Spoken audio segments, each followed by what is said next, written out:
ഡൈസിറെ കണ്ടത് നല്ല മൂവിയായിരുന്നു. ഭയങ്കര എൻഗേജിങ് ആയിരുന്നു. നമുക്ക് പ്രെഡിക്റ്റ് ചെയ്യാൻ പറ്റില്ല. Scary also nice. Theatre experience ആണ്. പേടിച്ചു. നമ്മൾ ഞെട്ടി ഇറക്കിയൊന്നുമില്ല. നമുക്ക് പൊതുവേ പ്രേത സിനിമ പേടിയായതുകൊണ്ട് പേടിക്കുന്നുള്ളൂ, അല്ലാതെ പേടിയൊന്നുമില്ല. അതൊക്കെ സത്യം പറഞ്ഞാൽ തിയേറ്റർ എക്സ്പീരിയൻസ് ആണ്. OTT അല്ല, തിയേറ്ററിൽ തന്നെ വന്ന് കാണും. രക്ഷയില്ല, അടിപൊളിയായിരുന്നു. യെസ്, നമ്മൾ കുറച്ചുകൂടെ റോം കോമിലല്ലേ പ്രണവിനെ കണ്ട്, ഇത് നല്ലതായിരുന്നു. നല്ല പടമാണ്. തിയേറ്റർ എക്സ്പീരിയൻസ് ആണ്. ആക്ച്വലി നല്ല എൻഗേജിങ് ആണ് പടം. ആദ്യം തൊട്ട് അവസാനം വരെ എൻഗേജിങ് ആണ്. ആ നിർത്തുന്ന സീക്വൽ എല്ലാം നൈസാണ്. ഇനി എന്തോ വെയിറ്റിംഗ് ആണ് എന്നുള്ള രീതിയിൽ നിർത്തണ ആ ഒരു ഇതും നല്ലതാണ്.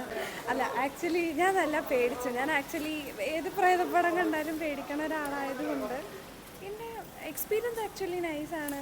തിയേറ്ററിൽ വന്ന് കാണാനുള്ള ഒരു മസ്റ്റ് ആണോ എന്ന് ചോദിച്ചാൽ it depends on the people. പക്ഷേ നല്ലൊരു അതിൻ്റെ കോൺസെപ്റ്റ് ആയാലും ദ ഡേ ഓഫ് റാത്ത് എന്ന് പറഞ്ഞിട്ട് ഇറക്കി ആക്ച്വലി നൈസാണ്.